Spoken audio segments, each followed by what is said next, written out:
2 de novembro de 2012.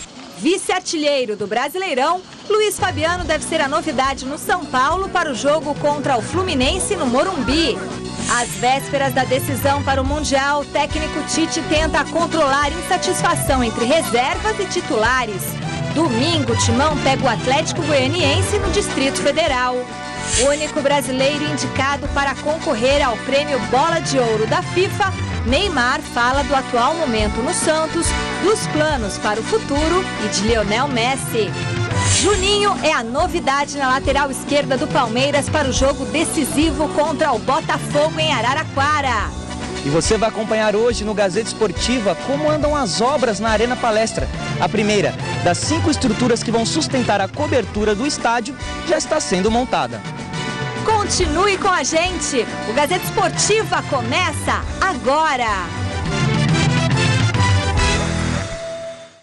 Neste domingo, no Mesa Redonda, prepare o coração para a reta final do Campeonato Brasileiro. A briga pelo G4, a luta contra o rebaixamento e as polêmicas do maior campeonato do país. Confira também o caminho do São Paulo rumo às semifinais da Copa Sul-Americana. Mesa Redonda, neste domingo, 9h30 da noite. O preço baixo da Casas Bahia já tomou conta das ruas. É por isso que tá todo mundo comprando, todo mundo mesmo. Lavadora Brastemp 8 quilos por apenas R$ 799 à vista ou em 10 vezes sem juros com IPI reduzido. Vem pra cá, compre a sua.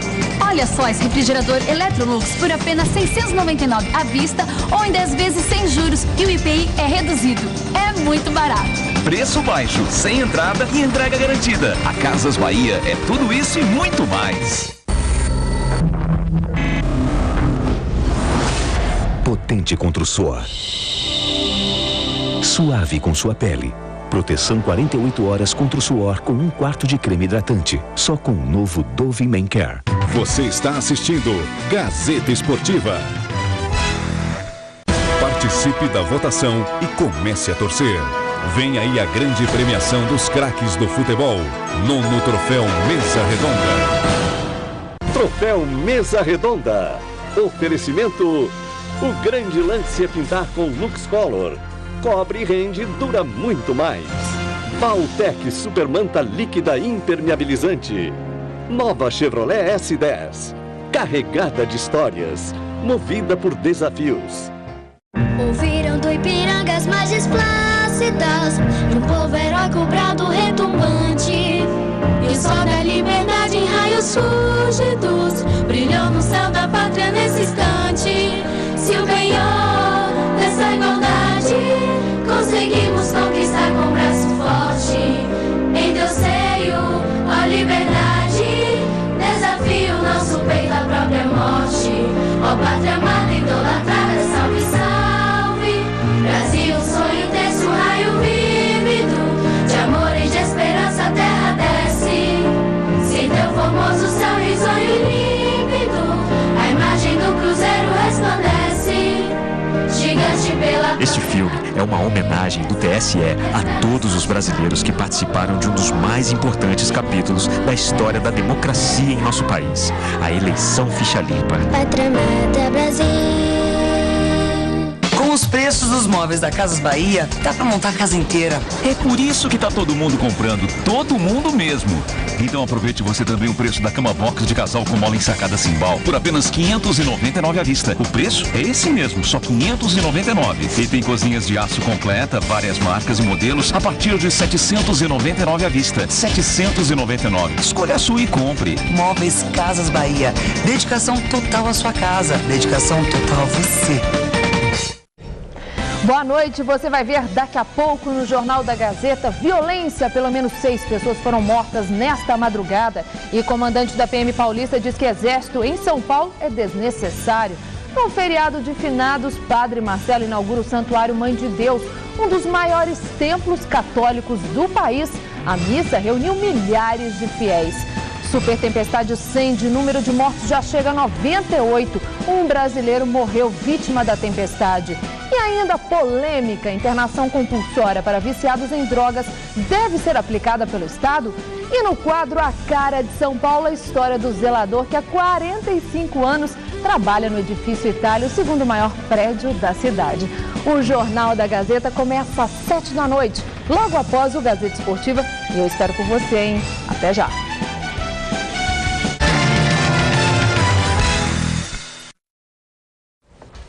Olá, boa noite. O Gazeta Esportiva de hoje começa falando de mais um vacilo do imperador Adriano, do ex-imperador Adriano, né? Depois de não treinar nesta quinta-feira, ele voltou a faltar nos trabalhos programados para hoje. Esta foi a 6ª vez que Adriano se ausentou dos treinos em pouco mais de 3 meses, depois de ter acertado com o Flamengo. Na noite de ontem, ele ligou para o diretor de futebolzinho e pediu liberação até a próxima terça-feira para resolver problemas pessoais. Bom, justo na época do feriado, né, gente? Sites de notícias publicaram que o jogador foi a uma boate na quarta-feira à noite, de quarta para quinta, né? Depois de ir a uma churrascaria, compareceu a um show funk, subiu no palco, dançou, fez até um discurso enaltecendo a origem dele e o amor pelo Flamengo. A nova falta do imperador está sendo tratada como assunto interno pela diretoria do Rubro Negro. Não está descartada a possibilidade de rescisão de contrato, já que Adriano foi multado e recebeu advertências pelas faltas anteriores, motivos que, por contrato, possibilitam a demissão dele. Celso e Flávio, fim da linha para o imperador? Ele ficou sem desculpas nessa época de feriado? Boa noite, Michele. Boa noite, Flávio. Boa noite para você que acompanha o Gazeta Esportiva. Ao fim da linha, até agora o Adriano só teve as chances que lhe foram dadas por 2 razões. Uma, claro, pelo passado dele, pela história, a esperança de que de repente ele pudesse reapresentar aquele futebol que o levou à seleção brasileira, que o levou a ser chamado de imperador no futebol italiano, mas principalmente por uma questão humana. O Adriano, ele desistiu de jogar futebol já faz tempo. Desistiu já na segunda passagem dele pelo Flamengo, quando foi campeão brasileiro em 2009, de maneira surpreendente. Depois, em 2010, ele já desistiu de jogar bola, jogou fora a chance de participar da Copa do Mundo da África do Sul. Teve uma nova chance na Roma, não aproveitou. Teve uma nova chance no Corinthians, não aproveitou. Aí o Flamengo abriu as portas novamente, muito mais pela amizade do que por qualquer questão profissional. E outra vez o Adriano dá sinais de que realmente ele não quer mais jogar futebol. Ele não tem mais vontade, ele não tem mais motivação. Talvez ele esteja muito mais interessado em gastar o dinheiro que ele ganhou jogando bola. Só que é muito jovem para jogar uma carreira fora, tecnicamente sempre teve potencial para de repente jogar até mais uma Copa do Mundo, mas infelizmente fim da linha para o Adriano, uma escolha do próprio atleta. Bom, boa noite, Celso, Michele, amigos do Gazeta Esportiva. Eu só queria saber quem banca. É muito fácil você fazer caridade com chapéu alheio. Então, seria muito importante que aqueles irresponsáveis que contrataram o Adriano devolvessem ao Flamengo o dinheiro que o Flamengo está gastando. Ele ia ganhar por partida, né? Foi feito um contrato que ele ganharia por partida jogada. Também no Corinthians se falou que era assim, no final da história tinha um contrato, não sei nem se isso é permitido por lei. Lembra que no Corinthians falaram isso também? No fim o Corinthians teve que pagar um valor para sair e tal. Eu duvido que isso esteja acontecendo. Acho que estão dando dinheiro para ele de novo, é o dinheiro do Flamengo, né? Então ninguém se importa com isso. E realmente eu não vejo nenhum tipo de seriedade numa coisa dessa, nem o contrato, nem nada. Futebol não é casa de caridade. Um bom jogador é bem-vindo. Um cara que não quer jogar tem que ser mandado embora como qualquer funcionário desleixado. Agora, eu não sei como é que contrata, porque é com o dinheiro dos outros. Eu duvido que a senhora Patrícia contrataria o Adriano, por exemplo, para trabalhar na casa dela, na empresa dela, no gabinete dela, que ela ainda é vereadora no Rio, mas no Flamengo é fácil, é com o dinheiro dos outros. Então, até na internet um vídeo mostrando ele lá, dançando no palco. E a nossa enquete no site gazetesportiva.net desta sexta-feira é sobre mais esse vacilo do imperador. Você acha que o Adriano ainda tem salvação? Sim ou não? Acesse e vote o resultado no final do programa de hoje. Eu já lavei as mãos, vocês. Já havia lavado as mãos? Faz tempo, né? Para mim, tanto faz. É problema dele. Como jogador de futebol, ele não existe mais. Agora, como ser humano, ele que sabe da vida dele. 2 jogos aconteceram ontem pelas quartas de final da Copa Sul-Americana. Em Assunção, o Cerro Porteño venceu o Tigre da Argentina por 1-0 com gol marcado no primeiro minuto de jogo. Independiente e Universidade Católica jogaram no estádio Libertadores de América em Avejaneda e empataram em 2-2. Veja os gols. Jogando em casa, o Cerro Porteño precisou de apenas 1 minuto de jogo para vencer o Tigre da Argentina. Nani aproveitou a saída errada do goleiro e, meio sem querer, deu a vitória aos paraguaios. 1-0 e fim de papo. Na Argentina, o Independiente saiu perdendo da Universidade Católica do Chile depois da cobrança de falta que Andia desviou para fazer o primeiro dos chilenos. A equipe da casa empatou na mesma moeda. Cobrança de falta e Tula, de cabeça, botou para dentro, 1-1. A virada veio no segundo tempo. O goleiro Toselli rebateu a bola para a entrada da área e Vidia Fanhes contou com um desvio na zaga para fazer o segundo dos argentinos. Mas após esse belo lançamento do campo de defesa, Cordeiro acertou um passe preciso para Nicolas Castillo fechar a conta. Final Independiente 2, Universidade Católica também 2. Futebol internacional na Inglaterra, acusações de ofensas racistas ganham a primeira página dos cadernos de esportes, enquanto na Espanha nasceu o herdeiro do melhor jogador do mundo no momento. Os 2 últimos jogos envolvendo Manchester United e Chelsea não chamaram tanta atenção pelas 14 vezes que a bola balançou a rede, mas sim pelas acusações de racismo ocorridas nas 2 partidas. No primeiro confronto, no domingo, pelo campeonato inglês, vitória dos Diabos Vermelhos por 3-2. O juiz Mark Clattenburg foi acusado de ofender com termos racistas o jogador dos Blues, John Obi Mikel. O nigeriano não teria ouvido as ofensas, mas foi alertado pelos brasileiros Ramírez e Davi Luiz. No outro jogo entre os 2 times na quarta-feira, dessa vez vitória do Chelsea por 5-4 na Copa da Liga Inglesa, um torcedor do time azul foi flagrado imitando um macaco. O treinador do Chelsea, Roberto Di Matteo, falou sobre esses 2 episódios em entrevista coletiva. Eu sempre disse isso, você sabe, nós somos contra qualquer forma de discriminação e vamos apoiar qualquer um que esteja lutando contra isso. Essa é a nossa posição e a minha opinião pessoal sobre isso também. Di Matteo ainda completou. Eu acho que, você sabe, o fato desses incidentes estarem acontecendo repercute muito na mídia. Assim, quem sabe, torna as pessoas mais conscientes do que precisamos para combater um problema da sociedade. Acredito que temos que lutar mais forte do que pensávamos. Nasceu hoje em Barcelona Thiago Messi, filho do melhor jogador do mundo, Lionel Messi, e da nutricionista Antonella Roccuzzo. Esse é o primeiro filho do jogador do Barcelona. Ele não treinou hoje, mas ainda não sabe se defenderá o time azul e grená no sábado contra o Celta de Vigo pelo Campeonato Espanhol. Se tudo estiver certo, amanhã ele vai jogar. Isso não muda nada. O fato dele não treinar hoje não é importante. Para Tito Vilanova, treinador do time catalão, a paternidade não deve mudar o futebol de Messi. Quando coisas positivas acontecem na vida e se está feliz, é muito melhor do que ter coisas negativas acontecendo. Eu não sei se Messi vai mudar. O nível dele é tão alto que eu não sei. Bom, essa história do racismo, ela tem sido motivo de de brigas fortes lá na Inglaterra, uma pressão muito forte. Eu só temo um pouquinho aquela coisa do que acontece no campo de futebol, o que é dito dentro do campo de futebol se transformar em alguma coisa de um porte maior do que deve ser. É claro que eu abomino qualquer tipo de racismo, ninguém aqui apoia isso. Mas no campo de futebol, o cara chama a mãe do cara disso, chama o outro, tá? E às vezes extrapola-se um pouco nesse aspecto de se levar ao pé da letra. Mas entendo que o melhor campeonato do mundo tem que dar o exemplo. E claro que todos nós abominamos isso.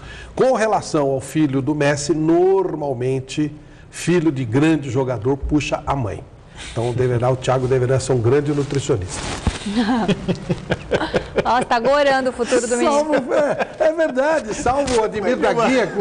Mas é verdade, pode ver. Pode ter o Domingos da Guia e o Ademir da Guia. Agora vê os outros filhos. O Djalminha, por exemplo. Djalminha, é verdade. Saiu bem. Jogava futebol, não jogava? Pois é, jogava. Assim, então. Agora o menininho do Neymar eu quero ver. Pô, não dá pra comparar, né? O seu Dondinho jogava, mas o Pelé, já o Edinho não jogava tanto. É que é uma comparação, é complicado, né?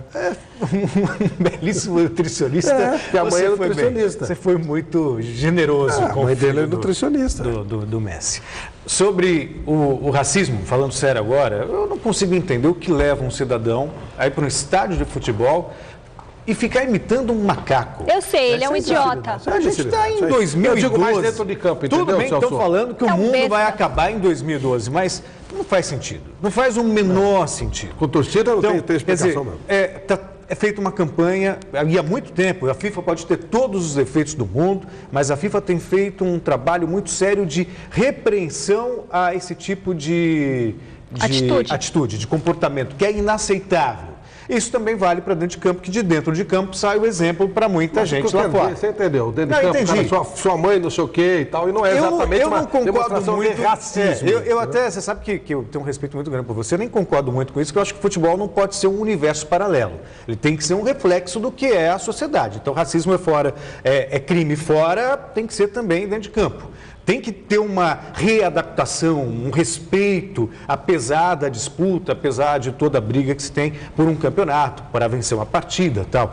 Mas, ainda assim, Flávio, é muito mais grave um torcedor que vai ao campo e fica atirando banana, fazendo, sabe? É de uma pequenez muito grande e é incompreensível. Quer dizer, apesar de todas as campanhas que são feitas, talvez o caminho realmente seja uma punição mais severa, já que a consciência não vem com educação, né, que venha com prisão.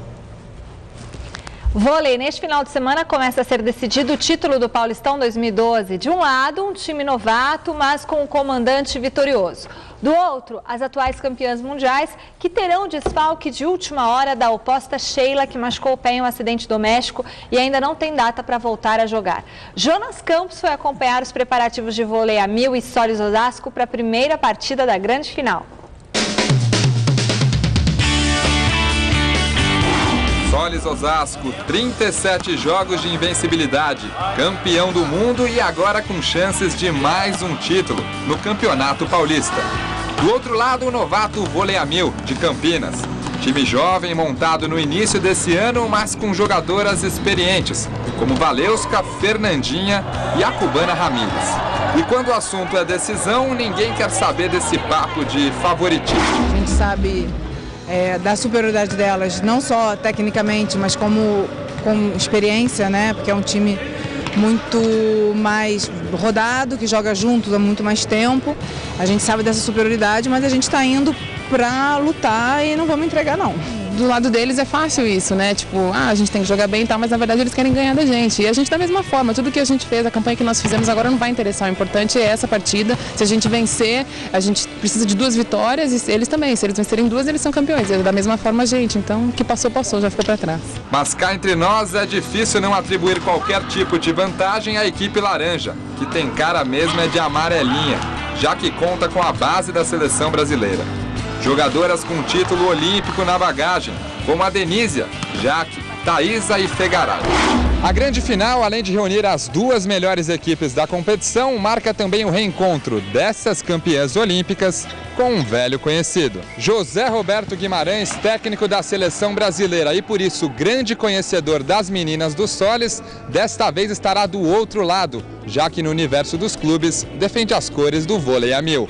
Aqui dentro, cada um vai tentar puxar para o seu lado, tentar ganhar o jogo, mas a gente não pode esquecer nunca aquilo que aconteceu nas nossas vidas e que foi muito bom e que eu agradeço muito a elas de ter ajudado em todo esse processo. A gente já está acostumado a jogar com o Zé como adversário, né? O Mundial contra o Fenerbahçe, agora a gente jogou alguns jogos do Paulista contra ele, então já acostumamos, já é normal. E por conhecer tão bem o outro lado, Zé Roberto sabe da dificuldade da partida, mas ao mesmo tempo pode ser a grande arma do vôlei a 1000 para surpreender os Solis. Ele conhece muito bem as outras atletas ele passe isso para a gente, né, nas reuniões táticas que a gente tem, nos vídeos, para que a gente esteja ligado para os maiores para os maiores movimentos, né, para as coisas que as jogadoras fazem melhor, para onde ataca mais, né, nos momentos decididos o que vai fazer. Então a gente está nesse ponto, está muito bem servido e preparada. Vamos falar de velocidade. O circo da Fórmula 1 chegou esta semana a Abu Dhabi, nos Emirados Árabes, onde acontece neste domingo a 18ª etapa do Mundial da categoria. O alemão Sebastian Vettel da RBR segue em grande fase e foi o mais rápido no primeiro dia de treinos livres. Já o espanhol Fernando Alonso, que briga com Vettel pelo título, não passou da 7ª posição, logo à frente do companheiro de Ferrari Felipe Massa. Bruno Senna da Williams foi o 11º colocado. O belo circuito de Yas Marina em Abu Dhabi, nos Emirados Árabes, abriu as portas para o primeiro dia de treinos livres da Fórmula 1. E a segunda sessão de tomadas de tempo foi dominada por 3 equipes. A Lotus Renault segue mostrando consistência e colocou o finlandês Kimi Raikkonen na 6ª posição e o francês Romain Grosjean no 5º lugar. A 4ª colocação ficou com o australiano Mark Webber, da RBR. O britânico Jason Button, da McLaren, foi o 3º. A briga pelo melhor tempo ficou entre o inglês Lewis Hamilton, da McLaren, e o alemão Sebastian Vettel, da RBR. O atual líder do campeonato acabou levando a melhor ao cravar o cronômetro em 1 minuto, 41 segundos e 751 milésimos. Para completar a alegria do alemão, o principal adversário na luta pelo título, o espanhol Fernando Alonso, da Ferrari, não conseguiu um bom rendimento e foi apenas o 7º mais rápido do dia. Tênis, a zebra roubou a cena no Masters 1000 de Paris. O polonês Jerzy Jankovic, que ontem surpreendeu a todos ao eliminar o britânico Andy Murray, hoje fez mais uma vítima no torneio parisiense. E as surpresas não pararam por aí, confira. O tcheco Thomas Berdych, de cabeça de chave número 5 no Masters 1000 de Paris, era franco favorito no duelo contra o francês Gilles Simon por uma vaga nas semifinais da competição. Mas quando o confronto começou, o dono da casa não decepcionou a torcida local e surpreendeu o adversário com um jogo muito consistente. Vitória tranquila por 2-0, com o duplo 6-4 em menos de 2 horas de partida. O adversário de Simon na semifinal será a grande zebra da competição, o polonês Jerzy Jankovic, que ontem já havia eliminado o britânico Andy Murray. Hoje, Jankovic começou perdendo o primeiro set para o sérvio Janko Tipsarevic por 3-6, mas chegou ao empate ao fechar a parcial seguinte em 6-1. Quando o polonês, atual número 69 do mundo, estava com 4-1 a favor no placar no terceiro set, Tipsarevic desistiu da partida por conta de um mal-estar. Boa notícia para a seleção brasileira que disputa a Copa do Mundo de Futsal na Tailândia. A lesão na panturrilha do ala Falcão não é tão grave quanto a comissão técnica pensava. Após exames realizados nesta sexta-feira, ficou decidido que ele continuará com a delegação brasileira lá na Tailândia. O grande astro da seleção fará tratamento e, segundo os médicos, poderá voltar ao time caso o Brasil chegue à semifinal. Ele precisará de 10 a 15 dias para se recuperar e o torneio vai até o dia 18 de novembro. Pelo Twitter, Falcão disse que torce para conseguir estar pronto para jogar já nas quartas de final. E a gente também fica aqui na expectativa. Quero aproveitar e mandar um beijo, feliz aniversário, me mandou um recadinho, Pedro Guedes Moreira, santista, que faz aniversário hoje, dia 2 de novembro. Pedrinho, ele é neto da Lindalva, que trabalha aqui com a gente. Um super beijo para você, fazendo 6 anos. Ele até fez um coração para mim aqui, que bonitinho. Pedro Guedes Moreira, um beijo bem grande para você e para sua vovó que eu amo tanto. Troféu Mesa Redonda, vote nos seus escolhidos para ganhar o melhor prêmio do futebol brasileiro. Lembrando que a entrega, opa, ficou tudo escuro aqui, né? A entrega vai ao ar no dia 9 de dezembro. Você pode votar através do site troféumesaredonda.com.br até 11 de novembro. Então, só faltam 9 dias. Não perca tempo como Celso Cardoso. Vamos ver como está a votação para os meio-campistas e atacantes. Olha só. Colocando na tela, Felipe Barbosa, palmeirense, tá com a cabeça cheia. Meias, Lucas, do São Paulo. Concorda, Celso? Concordo. Danilo, do Corinthians e Ronaldinho Gaúcho. Tem que falar rápido, no pique. Sim, tá bom. Ainda temos o Douglas, do Corinthians, em quarto lugar. Em quinto, o Jadson. E em sexto, o Bernardo, do Atlético Mineiro. O Douglas está demais aí, né? Está ainda pelo efeito Libertadores. Atacantes, Neymar, ó, que novidade. Luiz Fabiano, ó, tá quase ali, perto do Neymar. E o Fred, do Fluminense. Concorda? Eu acho até o Fred hoje tá no primeiro ponto. Romarinho. Efeito Libertadores. Osvaldo e Barcos. Aí tudo bem, né? Faz parte. O que importa são os dois primeiros. É claro, cada um que vota é o telespectador, tá tudo certo. É verdade. E a gente tem nossos apoiadores, né, Flávio? Eu não vi o Leandro Damião. Não, meias, né? Não, ele era o atacante. Atacantes. Bom, a Valtec e a Lux Color estarão conosco em mais uma edição do Mesa Redonda, duas empresas maravilhosas que vão dar um prestígio enorme à nossa grande festa. Bom, e domingo tem Mesa Redonda Futebol Debate a partir das 9h30 da noite, com toda a repercussão da rodada deste final de semana. O Fluminense pode ficar pertinho do título, mas o São Paulo quer dificultar a vida dos cariocas e ficar mais perto da Libertadores. Tem também a luta do Verdão para fugir do rebaixamento, além dos jogos de Santos e Corinthians. E tem mais um capítulo da invasão Gaijin, os corintianos indo para o Japão. Estarão aqui conosco o executivo de futebol José Carlos Brunoro e o ex-jogador Zé Elias. Legal, hein, Flávio? Muito, muito legal. Gente da melhor qualidade, pessoas que têm muito a falar sobre futebol. E os consulados japoneses, consulado japonês em São Paulo, lotado.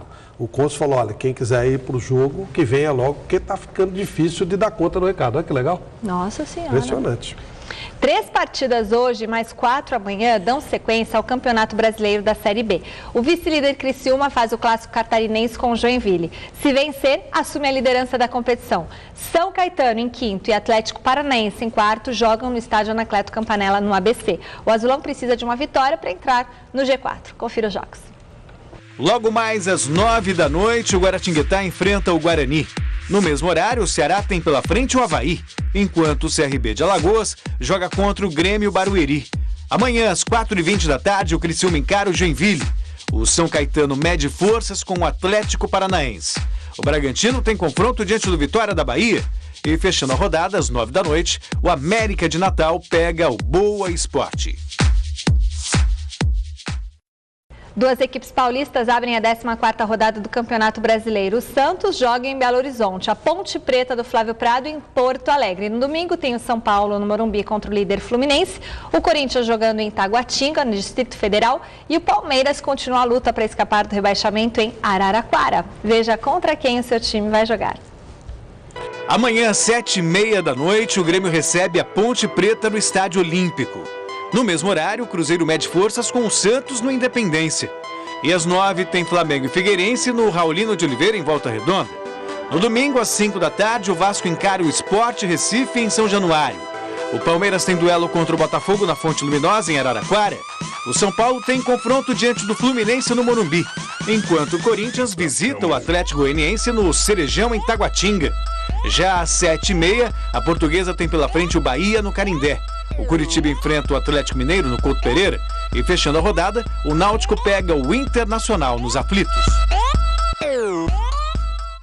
Cruzeiro, o time celeste de Belo Horizonte recebe o Santos no sábado às 7h30 no Estádio Independência, preocupado com uma coisa: as peripécias de Neymar. O técnico do Cruzeiro, Celso Rotti, já definiu. Quem vai marcar Neymar é o zagueiro Rafael Donato. Excelente jogador, acima da média, mas como um todo, como um grupo, nós estamos bem confiantes para fazer um bom jogo e nessa volta na Independência sair com resultado positivo. O argentino Martinútil já alertou o companheiro sobre as atenções que se deve ter com a joia santista. Eu já joguei contra o Neymar, é um jogador muito bom, um dos melhores do mundo, mas o time tem que te afirmar aí, porque é o jogo mais perigoso dele, mas acho que se o time pega ele, acho que o Santos não vai poder tocar a bola. Acho que o Santos passa muito por Neymar, ele pega muitas bolas, faz jogar o futebol do Santos, mas o Cruzeiro tem que pegar para ele para que nós podamos ganhar o jogo. O jogador acredita também que o fator casa pode beneficiar o Cruzeiro. Acho que o time está muito motivado para jogar aí depois de muito tempo. Eu estou tranquilo, feliz por jogar aí com toda a torcida do time, Mas acho que o time vai melhorar muito mais. Não teve boa partida contra Palmeiras e Ponte Preta, mas acho que o time está muito bom, descansou muito e agora é o dia para fechar esses 3 pontos, não? Vamos falar do Santos. Ele lota os estádios e também as salas de imprensa quando vai dar entrevista coletiva. Nesta quinta-feira, Neymar foi o escalado para conversar com os jornalistas. O astro do Peixe festejou a nova indicação para o prêmio de melhor do mundo e não poupou elogios ao atual dono do título, o argentino amigo do Celso Cardoso, Lionel Messi. Aqui no Santos, quando a sala de imprensa tá cheia desse jeito, é porque tem coisa importante. O Peixe não briga por mais nada no Brasileirão, mas o motivo de tanta movimentação vem lá de longe, protegido pelo guarda-chuva. Neymar. Cheio de estilo, o craque concedeu entrevista coletiva e logo de cara tratou de esclarecer a polêmica em torno da declaração que deu após o empate sem gols contra o Náutico, quando deixou o campo cobrando os companheiros de equipe. Eu errei em ter como eu vou dizer, dispor, né? O que eu falei na saída de campo, porque é um assunto entre nós que a gente tem que conversar lá dentro, não expor para ninguém. Depois vieram só coisas boas nos temas abordados na coletiva, como por exemplo a indicação de Neymar para o prêmio de melhor jogador do mundo. A felicidade é muito grande, acho que não tem nem como explicar o sentimento de alegria que eu tenho por estar pela segunda vez consecutiva, né, entre os 23 melhores do mundo. Antes de sonhar com a tão cobiçada bola de ouro, o menino da Vila tem outras prioridades. O sonho que eu tenho é conquistar uma Copa do Mundo. O Messi é fantástico, já é o melhor do mundo, sem comparação nenhuma. Mas o que eu quero é estar jogando meu futebol feliz, alegre, estar ajudando o Santos, estar ajudando a seleção. E as coisas acontecem naturalmente. Mas quem seriam os 3 melhores jogadores do mundo na opinião de Neymar? Iniesta, Cristiano Ronaldo e Messi. Messi em primeiro. O craque do Barça nesta semana rasgou elogios ao futebol que o camisa 11 do Peixe e da seleção brasileira vem apresentando. Eu fiquei super feliz. Não sei como é para você. O melhor da sua profissão te elogiar. Acho que você deve ficar muito contente.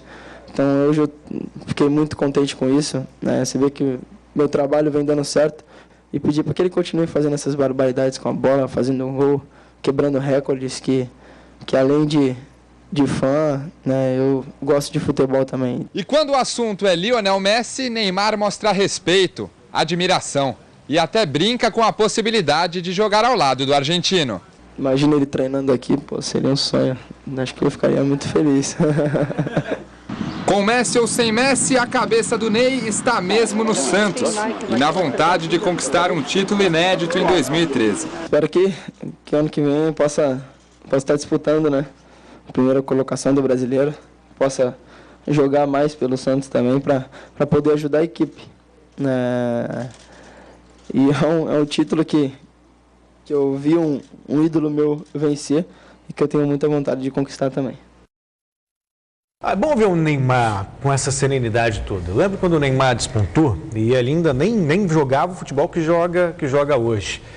Começou aquela coisa, Neymar é melhor que Messi, é melhor que Cristiano Ronaldo, aquela coisa apaixonada, inclusive partindo até de dirigentes do Santos. Aí de repente você vê o Neymar com toda a serenidade do mundo, reconhecendo que hoje o melhor do mundo é o Lionel Messi, deve ser inclusive novamente eleito, deve ganhar o prêmio da FIFA em parceria com a France Football de melhor jogador do mundo.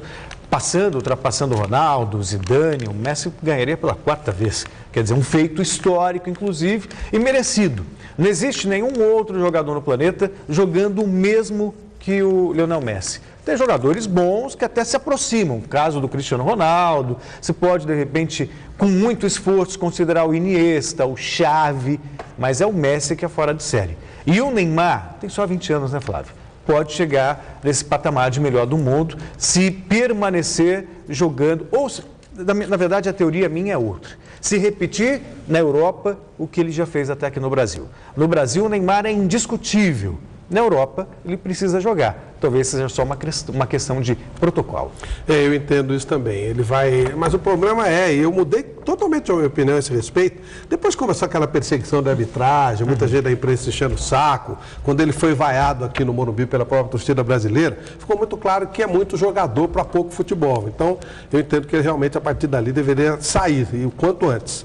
Ele vai evoluir taticamente. É só olhar o Oscar. Ver o que era o Oscar há 6 meses atrás e o que ele é agora. No Chelsea. Então tem que sair, ele vai evoluir taticamente.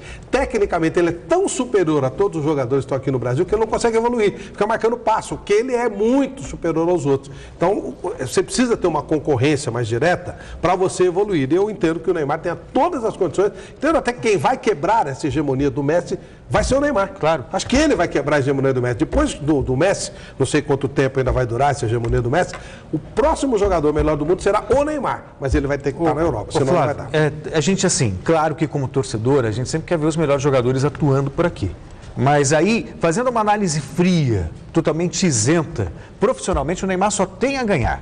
Ganha culturalmente, ganha por viver fora do país, uma outra realidade, um desafio pela frente. Ganha do ponto de vista tático, porque ele aprende a ver o jogo de uma outra maneira que é visto no Brasil, com todo o respeito que merecem os melhores treinadores que atuam por aqui.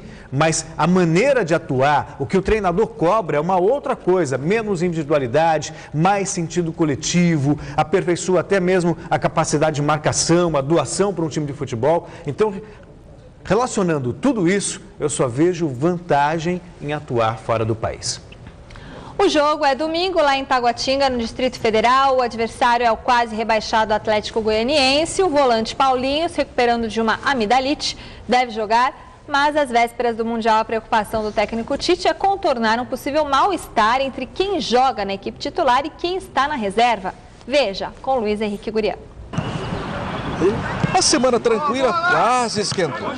O Martínez, argentino, fala em jogar para não deixar o elenco. O treinador ameniza. Primeiro, eu estou pensando tanto no Mundial e que nós devemos ficar concentrados no Mundial. 2013 é só... E tem uma série de momentos importantes agora nosso de preparação. E o mais importante deles é o jogo de amanhã. E todos têm a ambição de ser titular, tem 35 que têm a condição de ser titular. E eu digo que a bola fala e o campo fala, é lá dentro que se escala.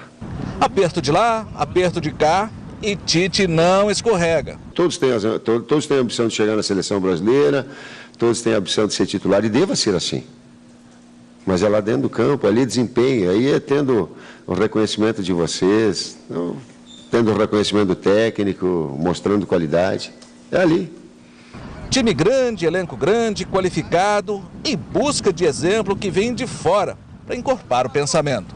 Que todos respeitem o clube, uma hierarquia, seus colegas e o objetivo do grupo acima do individual. Sempre foi assim que se vence. Aliás, o Messi mostrou, né? Quando ele vai receber a bola de ouro, ele coloca assim, um pouco, me fascina um prêmio individual, mas muito mais me fascina enquanto equipe, enquanto grupo, enquanto time, né? O Corinthians está acima de qualquer coisa. Como toda a regra tem exceção, se Martínez fala em seleção da Argentina, Douglas agradece convocação para a seleção brasileira. Se o Douglas abriu, tem que abrir mão dessa possibilidade, tem que respeitar a ambição dele. Qual é? Daqui a pouco é outra. Ela é do título mundial, ela é de estar bem no Corinthians, não sei. Douglas que não quer ir para a seleção brasileira, Martínez quer ir para a seleção argentina, todo mundo quer jogar.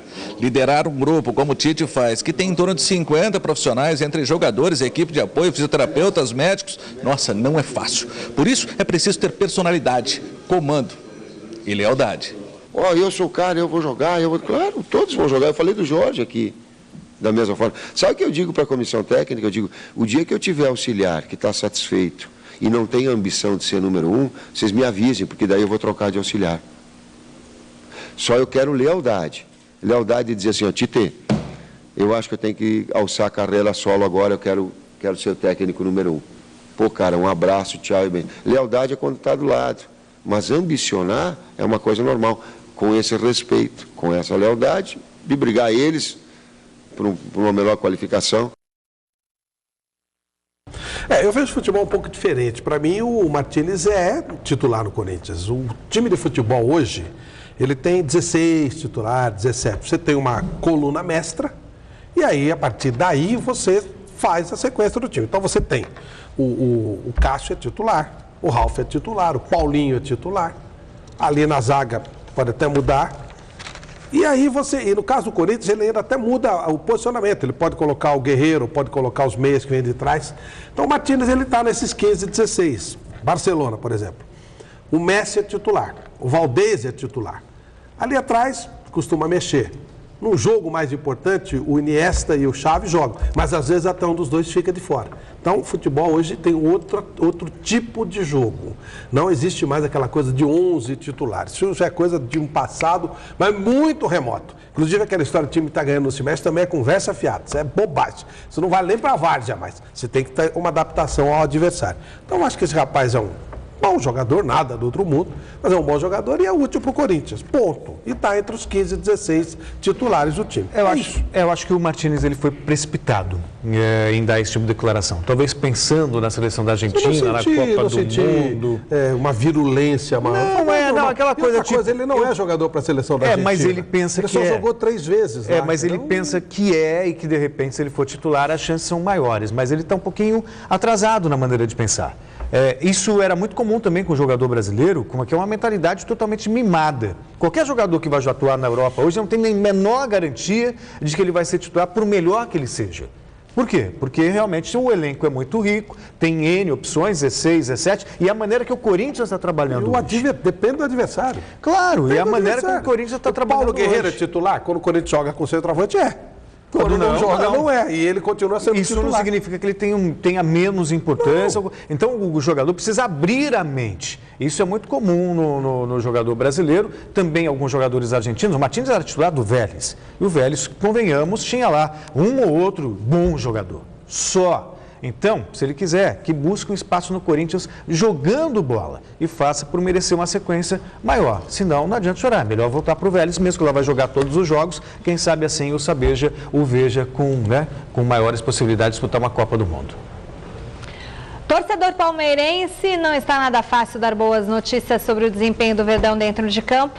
Se nas 4 linhas a coisa não anda boa, nas obras da nova Arena Palmeirense vai tudo muito bem. Olha que coisa boa. Nesta semana, uma nova e importante etapa da construção começou. Veja com José Paes. Se dentro de campo o torcedor do Palmeiras anda sem motivos para comemorar, fora dele o momento é de alegrias. Tudo porque, na tarde desta quarta-feira, foi colocada a primeira das 5 treliças da nova Arena Palestra. A estrutura, que pesa cerca de 160 toneladas, dará sustentação às placas de policarbonato e telhas metálicas que vão cobrir totalmente as arquibancadas do estádio. Para se ter uma ideia, um guindaste especial de cerca de 80 metros e com capacidade para carregar 600 toneladas foi alugado pela W Torre para instalar essa treliça. Deve ir lá para quarta-feira que vem concluir a montagem dessa primeira treliça. A previsão de conclusão da cobertura é final de maio, comecinho de junho do ano que vem. Vai estar 100% coberta. 2 partes delicadas da obra também já estão sendo tocadas pela construtora. A primeira delas é a colocação de estruturas de concreto, que vão sustentar novos lances nas arquibancadas que não foram demolidas. A segunda se refere ao estacionamento. O Verdão quer aumentar a capacidade nessa área, de 1.500 para mais de 2.000 vagas, mas a autorização da Prefeitura para tal mudança não deve sair. O que está projetado em 1.500 vagas, não tem previsão de aumento, não. Isso tem a ver com a alvará de execução. Você não pode mudar o que foi aprovado pelo alvará de execução. Com o começo da montagem dessa primeira treliça, 41% das obras da nova Arena Palestra já foram concluídas. E o plano é o mesmo, que o estádio seja entregue no segundo semestre do ano que vem, mesmo se o Palmeiras disputar a Série B do Campeonato Brasileiro. Compromisso independente do time, né? Então, compromisso com o prazo da obra, mas independe da situação do time. Então, já que essa possibilidade não existe, resta ao Palmeiras se reerguer no Nacional, para que o torcedor alviverde volte a ver novamente o time nas alturas. Olha, o Palmeiras terá uma arena moderníssima. Talvez seja aquela que melhor vai cair no contexto geral. Porque ela fica muito centralizada. Itaquera vai ser legal, mas é distante. O Morumbi está renovando, mas é distante. Distante que eu estou falando de um modo geral, né? A Arena Palestra que está mais próxima de tudo, vamos dizer assim, do ponto central de São Paulo. Tem um problema que eu não sei como é que vai ser equacionado, que é o fato de estar entre 2 shoppings. Então talvez tenha uma dificuldade de trânsito. Não sei se teremos algumas rampas específicas de acesso. Mas tudo indica, a gente já viu algumas vezes o projeto, né, a maquete, deve ser um estádio sensacional, bonito e que vai funcionar para tudo. Realmente é muito legal essa renovação desse estádio do Palmeiras e num local espetacular. Eu acho que o local, você foi muito feliz, Flávio, é o grande, além da Arena Moderna e tal, mas a proximidade, né? Eu estava pensando esses dias, muito tem se falado da Arena Corinthians e tal, que vai ser moderno, vai ser abertura da Copa do Mundo, mas você imagina um jogo na Arena Corinthians numa quarta-feira, 8h30 da noite. Chegar lá, nas atuais circunstâncias, né, o que a gente tem hoje, vai ser praticamente impossível. Ninguém anda na Radial Leste, sabe, em condições normais. Imagina com um jogo. Metrô, trem. O metrô já é cheio, metrô, né? trem, ônibus, carro, aqui do que lado. vai estacionar 2.000 lugares. Dá para você ir a pé, dependendo de onde você estiver. Da Paulista, com boa vontade, você vai até a pé. Essa localização muito legal. facilita muito, né? Diferentemente do que acontece no futuro estádio do Corinthians, a não ser que as obras viárias prometidas para a realização da Copa do Mundo aconteçam. Eles vão ter caído do céu, porque até agora não se fez nada. Só acreditando em Papai Noel. Se você acredita em Papai Noel, você também vai acreditar na realização dessas obras. As crianças estão assistindo agora ficaram chateadas. Precisando de 4 vitórias nos 5 jogos que faltam para terminar o campeonato, o Palmeiras tem um bom motivo para acreditar que pode vencer o Botafogo e continuar na luta para escapar da zona de rebaixamento. Autor de 4 gols nos últimos 3 confrontos contra a equipe carioca, o argentino Barcos, sempre ele, pode fazer a diferença. Por outro lado, o técnico Gilson Kleina continua com problemas e vai ser obrigado a mexer na equipe titular. Jonas Campos esteve na academia de futebol e tem as informações. Feriado de finados e trabalho aqui na academia de futebol. Afinal, o Verdão não está morto no Campeonato Brasileiro e ainda luta pela sobrevivência na Série A. Nós sabíamos que toda partida era decisiva. Agora, nesse momento, restam 5 jogos. Né? Restam 5 jogos, a pontuação que você pode fazer, ela já é limitada, você só pode fazer mais 15 pontos. E se você não atingir essas vitórias, tua missão ela começa a ficar muito mais complicada. E se isso não acontecer, de repente você não tem mais o poder da missão. Então é estar mobilizado, pedimos o foco total para o jogo do Botafogo. Nesta sexta-feira, jogadores vieram a campo e fizeram um trabalho leve com bola. Ainda com dores no quadril, o Thiago Heleno está fora e a zaga segue formada por Maurício Ramos e Henrique. Com exceção de Leandro, que dá lugar a Juninho na lateral esquerda, a tendência é que a equipe titular contra o Botafogo, domingo, em Araraquara, seja a mesma que iniciou a partida frente ao Internacional, no último sábado na derrota por 2-1. Partida que ainda gera polêmica em torno da suposta interferência externa na decisão do árbitro em anular o gol de mão do argentino Barcos. Mas a novela já tem prazo para acabar. O pedido feito pelo Palmeiras de anulação do jogo vai ser julgado pelo STJD na próxima quinta-feira, dia 8 de novembro. Mas para o técnico Gilson Kleina, chega desse assunto. A polêmica do último jogo a gente deixou já para o departamento jurídico. São pessoas que estão capacitadas, até porque recolheram muitas provas. E diante disso, espero que o julgamento seja da melhor maneira. Além de precisar vencer o Botafogo a todo custo, o Palmeiras fica de olho nos jogos dos outros times que também lutam contra o rebaixamento. Casos do Sport, que encara o Vasco em São Januário, e do Bahia, que enfrenta a Portuguesa no Canindé. E nessa reta final de Campeonato Brasileiro, com algumas equipes dependendo de combinações de resultado, surge aquele velho papo de mala branca. Incentivar uma equipe para vencer, não vejo problema nenhum. Eu nunca trabalhei numa situação para entrar para perder. Eu nunca vivenciei isso, nunca. Agora, já vivenciei de ter um incentivo para vencer, né? Então, eu acho que isso no futebol faz parte. É claro que nós temos que fazer a nossa, independente se isso vai acontecer ou não. Muito já se discutiu. Há quem entenda até que mesmo que seja um incentivo para que alguém vença, fere a lei e é ilegal, né? Quer dizer, isso dá muita discussão, até do ponto de vista ético. Além do mais, a moral do esporte qual é, no caso de um confronto? É vitória. Então, vitória nada mais é do que obrigação. Não precisa de qualquer incentivo externo de outro clube para que isso ocorra. Sobre o Palmeiras, se falou muito dessa história do gol do Barcos, de anular a partida, mas a gente está esquecendo um outro detalhe. Tudo será em vão se o Palmeiras não continuar fazendo a parte dele, que é vencer. E que seja agora contra o Botafogo, se quiser continuar sonhando com a elite do futebol brasileiro. Continuar não, porque ele não está vencendo, né? Ele não está com 32 pontos por causa daquele jogo. A situação foi ridícula essa conversa, né? Pô, os caras estão bravos porque anularam um gol de mão. Eu nunca vi um negócio desse, é conversa de louco. Imagina que os caras vão lavar o cara estão brigando porque anularam um gol de mão. É conversa completamente de louco. O Palmeiras tem que cuidar da vida dele, tem que ser negócio de mala, não sei do quê. Ganhar do Botafogo, e não é mole, porque o time do Palmeiras é limitado e está cansado. Está esgotado, o cara compensou na Copa do Brasil. Então faz a parte dele, o resto deixa rolar. Líder do Brasileirão com 8 pontos de vantagem sobre o segundo colocado, o Atlético Mineiro, o Fluminense, antecipou a chegada à capital paulista e desembarcou no início da noite de ontem. Nesta tarde, o técnico Abel Braga comandou mais um treino para o duelo contra o São Paulo no Morumbi. Reportagem Osmar Garrafa.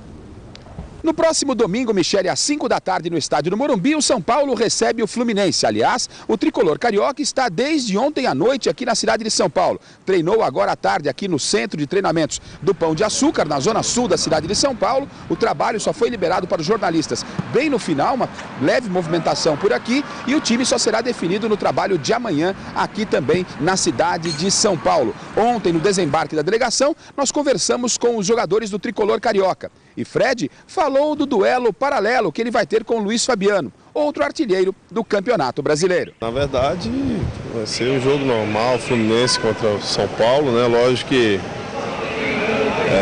a nossa equipe sabe das qualidades do ataque do São Paulo no todo. O Luiz Fabiano é um jogador de muita qualidade, faz muitos gols e que merece uma atenção especial.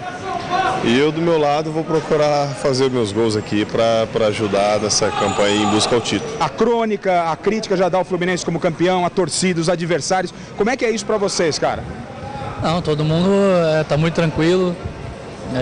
Como você mesmo disse, tem muito jogador com muita experiência, então o campeonato não está ganho. Temos uma boa vantagem, mas ainda temos alguns jogos pela frente que poderão nos dar o título. Então, concentrar primeiro o jogo de São Paulo para depois, quem sabe o que vai acontecer na rodada para um jogo do Palmeiras, talvez ser campeão. A vantagem de 8 pontos, qual o tamanho dela? É uma grande vantagem? É uma grande vantagem, com certeza. A gente não pode falar que não, são 2 jogos, né? Faltando poucos, faltando 5 apenas, então acho que é uma boa vantagem, mas a gente não pode também ficar pensando nessa vantagem. Acho que a gente tem que fazer o nosso como a gente vem fazendo. Enfrentar o São Paulo, seu ex-clube, como é que é isso? É um jogo diferente para você ou não? Não, é diferente, mas tem que se encarar de uma forma natural, né? É normal, eu fico muito feliz de estar podendo estar no Morumbi novamente, né? Jogando contra, mas de uma forma natural, não tem nada demais, né? Empate é bom resultado pela circunstância, pela classificação, jogando fora de casa, a pontuação? Queremos a vitória, né? Mas o empate tem que ser inteligente também e saber que o empate não é um mau resultado, não. Finalizando, Michele, o Fluminense para a partida do próximo domingo ainda não está oficialmente escalado. O técnico Abel Braga sabe que não poderá contar com Deco e também com Wagner, jogadores que contundidos não vieram para São Paulo. O provável tricolor carioca para a partida deste final de semana, com Diego Cavalieri no gol, Bruno, Gum, Leandro Eusébio e Carlinhos pela lateral esquerda. No meio-campo, Edinho, Jean e Thiago Neves. No ataque, Rafael Sobis, Wellington Nem e, claro, Fred, o artilheiro do Campeonato Brasileiro. Do Centro de Treinamentos do Pão de Açúcar, Osmar Garrafa para o Gazeta Esportiva. São Paulo, o maestro Paulo Henrique Ganso voltou mais uma vez a campo e segue firme na recuperação para estrear ainda este ano. Para o jogo contra o Fluminense, domingo no Morumbi, o técnico Ney Franco deve colocar em campo o que tem de melhor. Do CCT da Barra Funda, Adriano Dolph tem as últimas do tricolor. Paulo Henrique Ganso chega para mais um dia de trabalho. Falta pouco para estar 100% fisicamente. Embalado pela boa vitória na Copa Sul-Americana, o São Paulo treina agora para pegar o líder do campeonato, o Fluminense. Uma vitória pode consolidar o tricolor entre os líderes do Campeonato Brasileiro. A gente sabe que está enfrentando o líder do Campeonato Brasileiro, né? A equipe que manteve a melhor regularidade na competição. Mas também é um confronto de duas equipes que estão lutando, né? No nosso caso, isso representa muito as duas melhores campanhas do segundo turno, né, do campeonato. Se a gente venceu o Fluminense no domingo, nós passamos a ser a melhor campanha do segundo turno. E o técnico Ney Franco recebeu uma ótima notícia. O zagueiro Paulo Miranda e o atacante Luiz Fabiano estão liberados para o treinamento de amanhã, que define a equipe que pega o líder do campeonato. O Luiz praticamente já está definido que joga, né? E o Paulo evoluiu muito a questão da contusão dele. Creio que amanhã ele vai treinar, né? E após esse treinamento, então eu fiz hoje a convocação de 20 atletas. Ele está convocado para o jogo, né? E treinando amanhã normalmente, né? Ele vai para o jogo. Deve ser um belo jogo. Esse São Paulo e Fluminense realmente deve ser um jogo bem legal. Aliás, quando os 4 primeiros têm se enfrentado, nós temos visto algumas boas partidas, até um futebol de mais velocidade do que o normal do futebol brasileiro.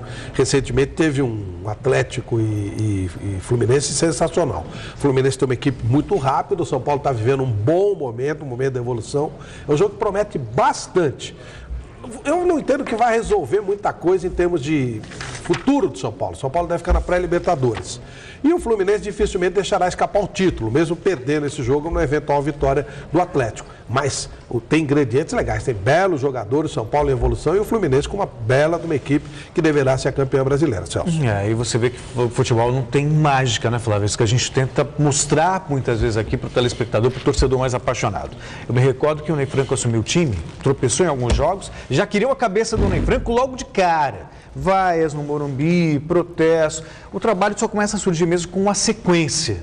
E o Ney Franco, com essa sequência, apesar das limitações que ele tinha para organizar o elenco, o time e tal, conseguiu fazer o São Paulo evoluir e está aí, praticamente garantido na próxima edição da Libertadores da América. E concordo com você, o Fluminense ganhando ou perdendo, para mim, é o campeão brasileiro de 2012. Final da nossa enquete do site gazetesportiva.net. Adriano, tem jeito? Olha, deu que não. 94% dos votos. Só ele e a mãe dele votaram que tem jeito. O programa de hoje termina aqui. Domingo tem mesa redonda a partir das 9h30 da noite. Eu vou te encontrar lá. Gazeta Esportiva volta na segunda, às 6 da tarde. Boa noite, bom final de semana com um belo churrasco. Tchau. Eu diria que a mãe dele votou 2 vezes. Ele muito provavelmente está se divertindo. Ele está no baile nem funk. Um pouco preocupado. Até já no Jornal da Gazeta. Domingo, mesa redonda, 9h30 da noite, imperdível, tudo sobre este grande final de semana de futebol. Tchau.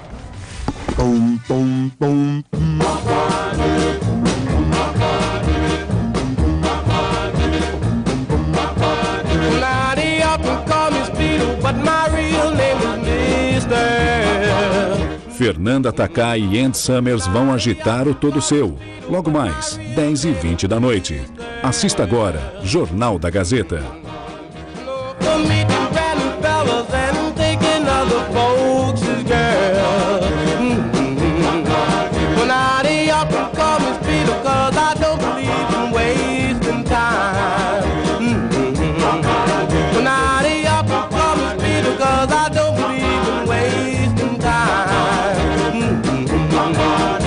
Gazeta Esportiva.